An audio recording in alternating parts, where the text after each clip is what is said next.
I've intentionally withheld some details from a lot of my stories.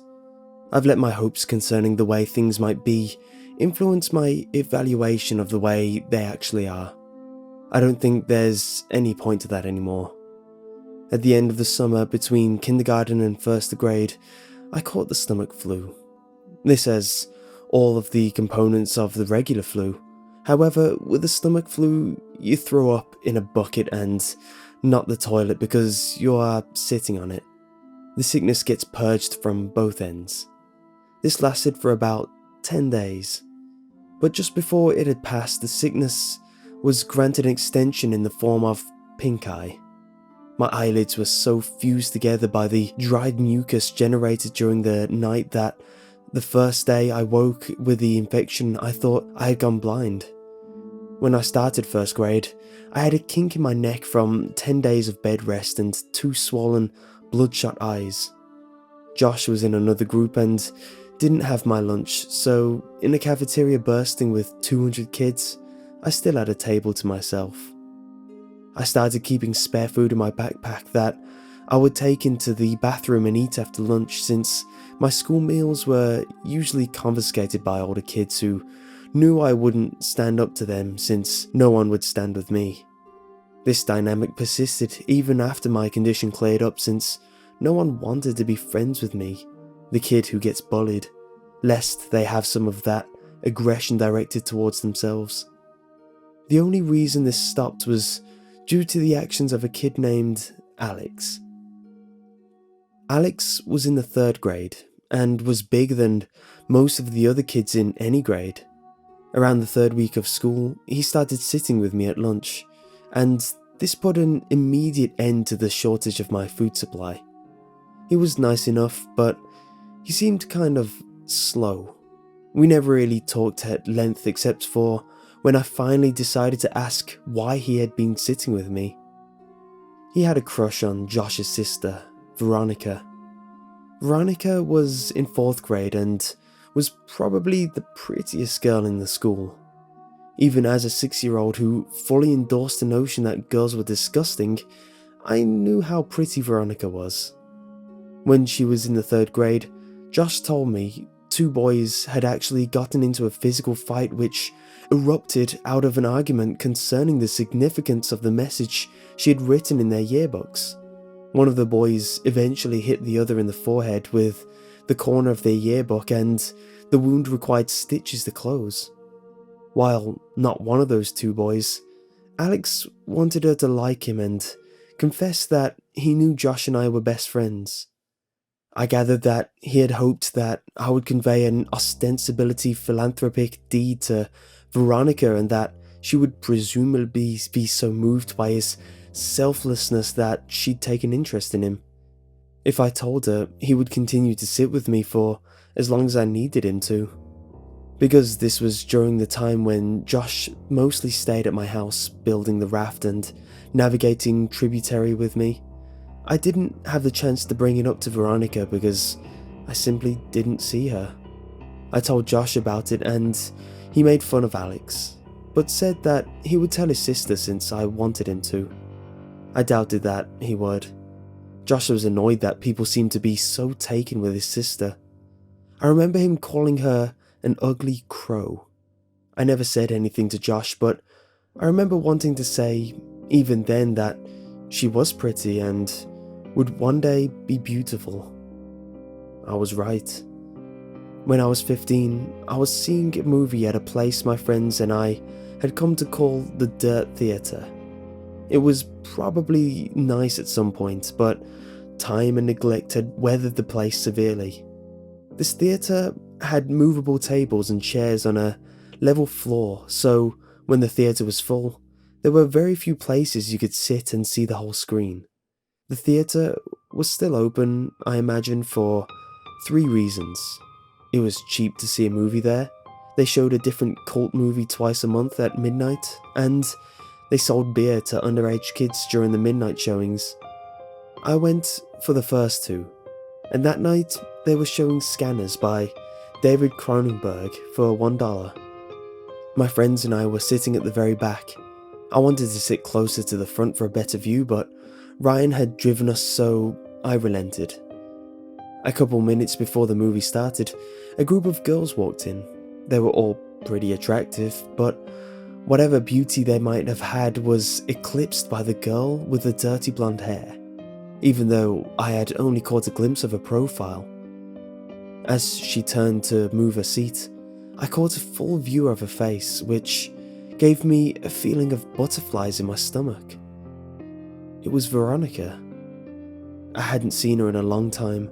Josh and I saw progressively less of one another after we snuck out to my old house that night when we were 10, and usually when I'd visit him, she'd be out with friends. Everyone stared at the screen. I stared at Veronica, only looking away when the feeling that I was being a creep overcame me. But that feeling would quickly subside and my eyes would return to her. She was really beautiful, just like I had thought she'd be when I was a kid. When the credits started to roll, my friends got up and left. There was only one exit and they didn't want to be trapped waiting for the crowd to clear. I lingered in hopes of catching Veronica's attention. As she and her friends walked by, I took a chance. "Hey Veronica." She turned towards me, looking a little startled. "Yeah?" I got out my seat and stepped a little into the light coming through the open door. "It's me, Josh's old friend from way back. How have you been?" "Oh my gosh, hey, it's been so long." She motioned to her friends that she'd be out in a second. "Yeah, a few years at least. Not since the last time I stayed over with Josh. How is he anyway?" "Oh, that's right. I remember all you guys' games. Do you still play Ninja Turtles with your friends?" She laughed a little bit and I blushed. "No, I'm not a kid anymore. Me and my friends play X-Men now." I was really hoping she'd laugh. She did. "You're cute. Do you come over these movies every time?" I was still reeling from what she said. Does she really think I'm cute? Did she mean that I was funny? Does she think I'm attractive? I suddenly realized that she had asked me a question and my mind gasped for what it was. "Yeah!" I said much too loudly. "Yeah, I try to anyway. What about you?" "I come every now and then. My boyfriend didn't like these movies, but we broke up, so I plan on coming from now on." I was trying to be casual, but failed. "Oh, well, that's cool. Not that you guys broke up, I just meant that you'd be able to come more often." She laughed. I tried to recover. "So, are you coming the week after next? They're supposed to be showing Day of the Dead. It's really cool." "Yeah, I'll be here." She smiled and I was about to suggest that maybe we could sit together when she quickly closed the space between us and hugged me. "It was really nice seeing you," she said with her arms around me. I was trying to think of what to say when I realized the biggest problem was that I had forgotten how to talk. Luckily, Ryan, who I could hear approaching from the hallway, came in and spoke for me. "Dude, you know the movie's over, right? Let's get the hell out. Oh, yeah." Veronica let go and said that she'd see me next time. She was played out the room by the porn music Ryan was making with his mouth. I was furious, but it dissipated as soon as I heard Veronica laughing in the lobby. Day of the Dead couldn't come soon enough. Ryan's family was going out of town, so he wouldn't be able to drive us, and the other friends I was with that night didn't have cars. A couple of days before the movie, I asked my mom if she could take me. She responded almost immediately by denying the request. But I persisted and she picked up on the desperation in my voice. She asked why I wanted to go so badly since I had seen the movie before, and I hesitated before saying that I was hoping to see a girl there. She smiled and asked playfully if she knew the girl, and I reluctantly told her it was Veronica. The smile disappeared from her face and she coldly said, "No." I decided that I will call Veronica to see if she could pick me up. I had no idea if she still lived at home, but It was worth a try. But then I realised that Josh might answer. I hadn't talked to him in almost 3 years, and if he answered, I obviously couldn't ask to talk to his sister. I felt guilty for calling to speak with Veronica and not Josh, but I dismissed that feeling quickly. Josh hadn't called me in years either. I picked up the phone and dialed the number that was still embedded in my muscle memory from having dialed it so often all those years ago. It rang several times before someone picked up. It wasn't Josh. I felt a mixture of both relief and disappointment. I realised in a second that I really missed Josh. I would call after this weekend to talk to him, but this was my only chance to see if Veronica could or would take me, so I asked for her. The person told me that I had dialed the wrong number. I repeated the number back to her, and she confirmed. She said they must have changed their number, and I agreed. I apologised for the disturbance and hung up. I was suddenly intensely sad now because I couldn't contact Josh even if I wanted to. I felt terrible for having been afraid that he might answer the phone. He had been my very best friend. I realised that the only way I could be put back in touch with him would be through Veronica. So now, not that I needed one, I had another reason to see her. I told my mom the day before the movie that I was no longer concerned with going, but I was hoping she could drop me off at my friend Chris's house. She relented and dropped me off that Saturday, a couple of hours before the movie. My plan was to walk from his house to the theatre, since he only lived about half a mile away. They went to church early on Sundays, so his parents would go to sleep early Saturday nights, and Chris was fine with not coming with me since he had planned on chatting with this girl he met online. He said that the walk back to his house would be lonelier after she laughed in my face when I tried to kiss her, and I told him not to electrocute himself when he tries having sex with his computer. I left his house at 11:15. I tried to pace myself so I'd get there a little before the movie. I was going by myself, and so I didn't want to just hang around there waiting. On the way to the theatre, I figured that if Veronica showed up at all, it would be too lucky for us to arrive at the same time, so I debated whether I should wait outside or just go in. Both had their pros and cons. As I grappled with these concerns, I noticed that the steady stream of streaking car lights that had been overtaking me had been replaced by a single, constant spotlight that refused to pass. The road wasn't illuminated by streetlights, so I was walking in the grass with the road about 2 feet to my left. I stepped a little more to my right and craned my neck over my left shoulder to see what was behind me. A car had stopped about 10 feet behind me. All I could see were the violently bright headlights that were cutting through the otherwise Stygian surroundings.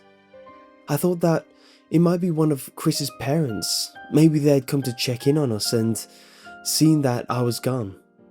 I wouldn't have taken much pressing for Chris to confess. I took one step toward the car and it broke its pause and started driving toward me at a slow pace. It passed me and I saw that it wasn't Chris's parents' car, or any car that I recognised for that matter. I tried to see the driver, but it was too dark and my pupils had shrunk when faced with the blinding lights from the car just moments before. They adjusted enough so that I could see the tremendous crack in the back window of the car as it drove away. I didn't think much of the whole affair. Some people find it fun to scare other people. I'd often hide round corners and jump out at my mom after all. I timed it right and got there about 10 minutes before the movie. I decided to wait outside until around 11:57 since that would give me time to find her inside if she was already seated. As I was considering the possibility that she might not show, I saw her. She was alone and she was beautiful. I waved to her and walked to close the distance. She smiled and asked if my friends were already inside. I said that they weren't and realised that this must seem like I was trying to make this a date. She didn't seem bothered by that, nor was she bothered when I handed her the ticket I had already bought. She looked at me quizzically and I said, "Don't worry, I'm rich." She laughed and we went inside. I bought 1 popcorn and 2 drinks and spent most of the movie debating whether or not I should time reaching my hand into the popcorn bag when she reached in so they would touch. She seemed to enjoy the movie and before I knew it, it was over. We didn't linger in the theatre and because this was a midnight show, we couldn't loiter in the lobby, so we walked outside. The parking lot of the theatre was big because it was connected with a mall that had gone out of business. Not wanting the night to be over just yet, I continued the conversation while casually walking toward the old mall. As we were about to round the corner and leave the theatre out of sight, I looked back and saw that her car wasn't the only one left in the parking lot. The other one had a large crack in the back window. My immediate uneasiness turned to understanding. That makes a lot of sense. The driver of that car works here and must have figured I was on my way to the movie. Injecting real horror into the life of a horror fan seemed like an obvious move. We walked around the mall and talked about the movie. I told her that I thought Day of the Dead was better than Dawn of the Dead, but she refused to agree. I told her of when I called her old number and about my dilemma about who would answer the phone.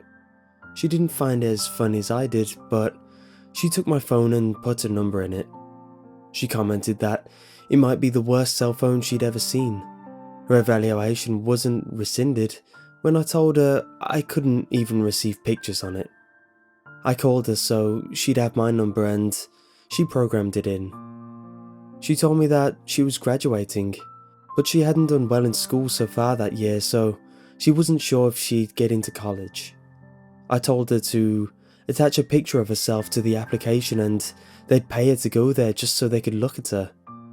She didn't laugh at that one, and I thought she might be offended. She might have thought I was implying that she couldn't get in based on her intelligence. I nervously glanced at her and she was just smiling, and even in this poor light, I could see that she was blushing. I wanted to hold her hand, but I didn't. As we walked down the final side of the mall back toward the theatre, I asked her about Josh. She told me that she didn't want to talk about it. I asked her if he was at least doing alright, and she just said, "I don't know." I figured Josh must have taken a wrong turn somewhere and started getting into trouble. I felt bad. I felt guilty. As we approached the parking lot, I noticed that the car with the cracked back window was gone and that her car was now the only one in the parking lot. She asked me if I needed a ride, and even though I really didn't, I said that I'd appreciate it. I drank my whole soda during the movie and all the walking was putting pressure on my bladder. I knew that I could wait until I was back at Chris's, but I had to decide that I was going to kiss her when she dropped me off, and I didn't want this biological nagging to rush me out the car. This would be my first kiss. I could think of no ruse to conceal what I needed to do. The theatre had long closed, so I only had one option. I told her that I was going behind the theatre to pee, but that I'd be back in 2 shakes. It was obvious that I thought it was hilarious, and she seemed to laugh more at how funny I found it than how funny it clearly was. On the way toward the theatre, I stopped and turned toward her. I asked her if Josh had ever told her that kid named Alex had done something nice for me. She paused to think for a moment and said that he had. She inquired as to why I asked, but I said it was nothing. Josh really was a good friend. When I went to go behind the theatre, I realised that there was a chain link fence extending off and running parallel to the wall off the building. Where I stood, she could still see me, and the fence seemed to stretch on endlessly, so I thought to just hop it, duck out of sight, and return as quickly as I could. It may have been too much of an effort, but I thought it polite. I climbed the fence and walked just a little ways until I was out of sight and urinated.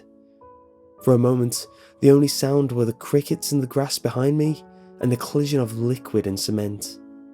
Those sounds were overpowered by a noise that I can still hear when it's quiet and there are no noises to distract my ears. In the distance, I heard a faint screeching, which quickly subsided, only to be replaced with a cascade of thundering vibrations. I realized quickly enough what it was. It was a car. The growling of the engine got louder, and then I thought, no, not louder, closer. As soon as I realized this, I started back toward the fence, but before I could get very far at all, I hear a brief, truncated scream, and the roar of the engine terminated in a deafening thud. I started running, but after only 2 or 3 steps, I was tripped by a loose piece of stone and fell hard and fast onto the concrete, my head striking the corner of a chair as I fell. I was dazed for maybe 30 seconds, but the renewed rumbling of the engine drew my senses back and my equilibrium was restored by adrenaline. I redoubled my efforts. I was worried that whoever crashed the car might harass Veronica. As I was climbing over the fence, I saw that there was still only one car in the parking lot. I didn't see any evidence of a crash. I thought that I might have misjudged its directional proximity. As I ran towards Veronica's car, and as my orientation changed, I saw what the car had hit. My legs stopped working almost completely. It was Veronica. Her car was sitting between us, and as I closed the distance and walked around it, she came fully into view. Her body was twisted and crumpled, like a discarded figure meant to represent a catalogue of things the human body can't do.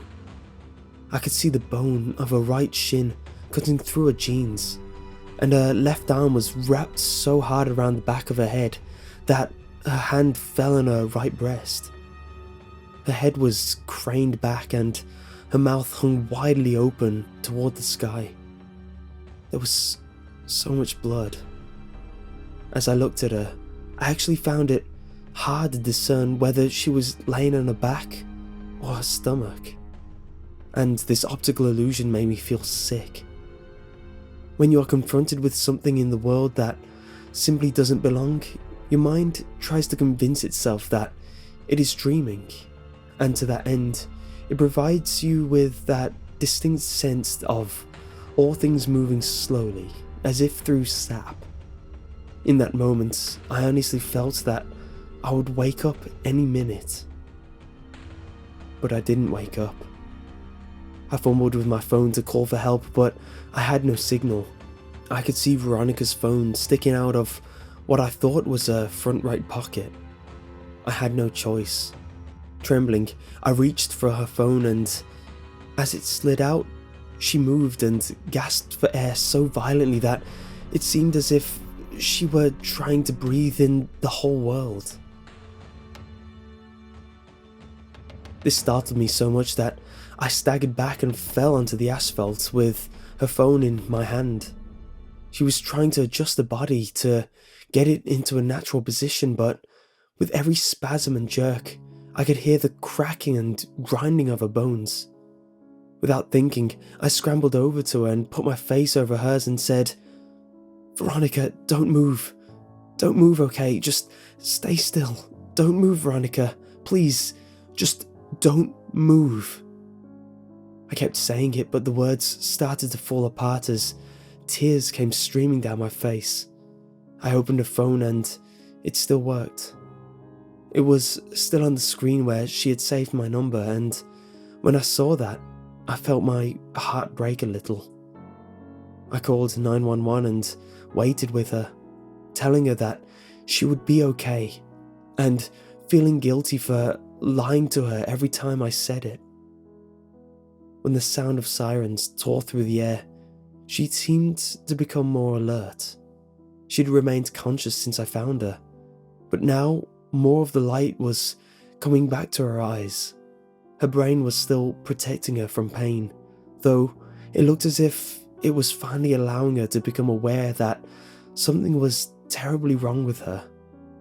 Her eyes rolled over to mine and her lips moved. She was struggling, but I heard her.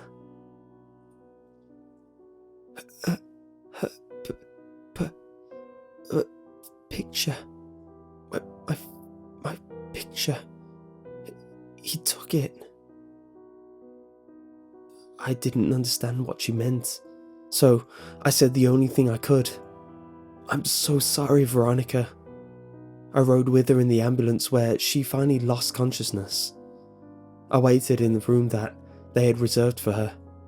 I still had her phone, so I put it with her purse and I called my mom from the hospital phone.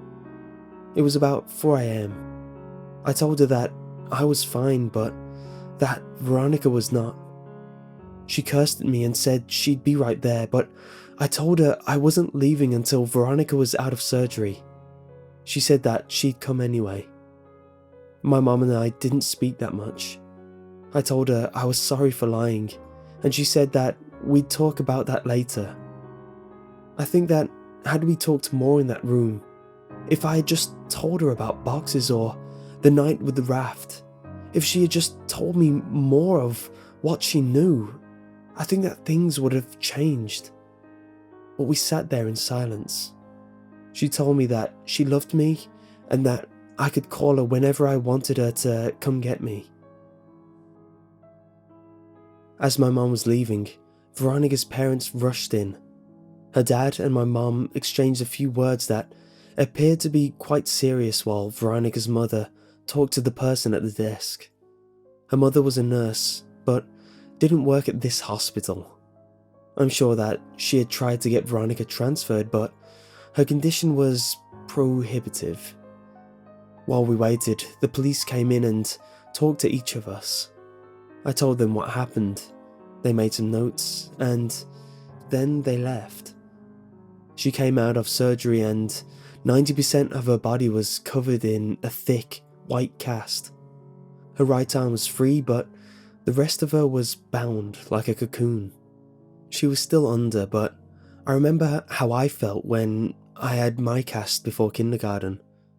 I asked the nurse for a marker, but I couldn't think of anything to write. I slept in a chair in the corner and went home the next day. I came back every afternoon for several days. At some point, they had moved another patient into a room and set up a screen around Veronica's bed to act as a partition. She didn't seem to be feeling better, but she made more moments of lucidity. But even during these periods, we wouldn't really talk. Her jaw had been broken by the car, so the doctors had wired it shut. I sat with her for a while, but there was nothing much I could say. I got up and walked over to her. I kissed her on the forehead and she whispered through the clenched teeth, "Josh." This surprised me a little, but I looked at her and said, "Has he not come to see you?" "No." I found myself really irritated. Even if Josh has been getting into trouble, he should still come and see his sister, I thought. I was about to express this when she said, "No, Josh, he ran away. I should have told you." I felt my blood turn to ice. When did this happen? When he was 13. Did he leave a note or something? On his pillow. She started crying and I followed her, but I think now we were crying for different reasons if I didn't realize it. At this point, there were a lot of things I still didn't remember about my childhood, and there were a lot of connections I hadn't made yet. I told her I had to go, but that she could text me anytime.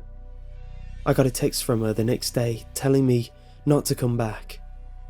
I asked why, and she said she didn't want me to see her like that again.